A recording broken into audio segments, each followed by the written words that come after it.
누구에게 돈을 전하며 청탁했는지 검찰 관계자는 이 회장에 대한 수사가 유명로비 청탁과 함께 최시중 방송통신위원장의 정책 부좌역을 대통령은 내곡동 사저건축 계획에 대해 잘못된 점은 바로잡고 보다 엄격하게 관리하겠습니다. 그것은 예견된 일이었다.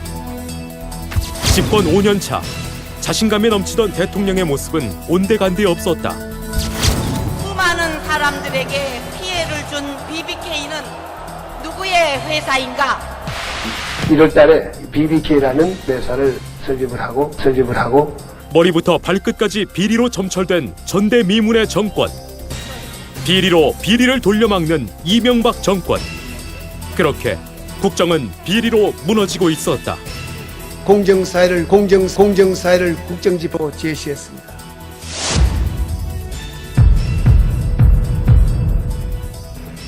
대통령의 말은 무색했다. 대통령 측근들과 정권 실세들의 비리는 상상을 초월했다. 거대한 배신, 국민의 꿈은 사라져버렸고 오직 대통령 측근들의 추악한 욕망만이 그 자리를 차지했다.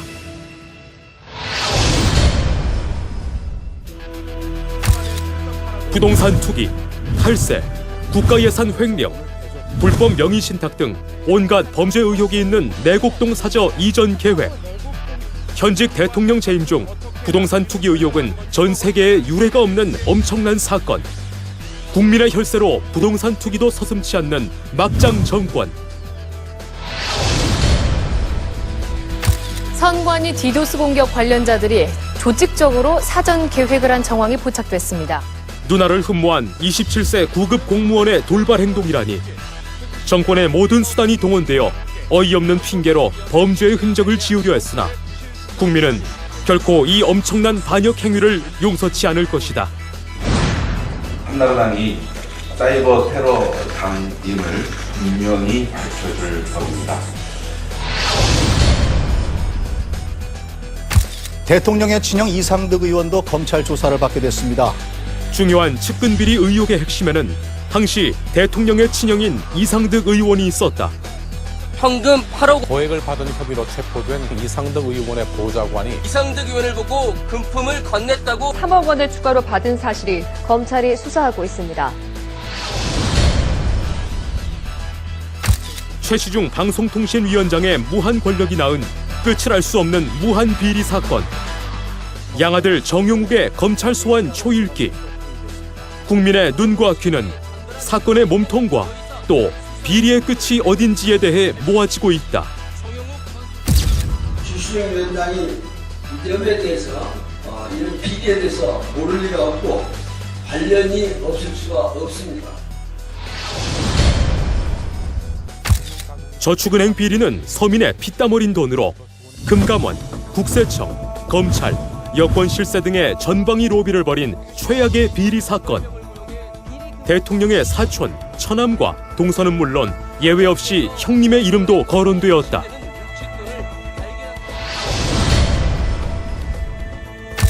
저축은행 비리의 또 다른 한 축은 놀랍게도 영부인의 사촌 오빠. 2008년 영부인 사촌 언니의 30억 공천 사기 사건을 떠올려 보면 이 모든 것이 우연이 아님을 짐작해야 한다.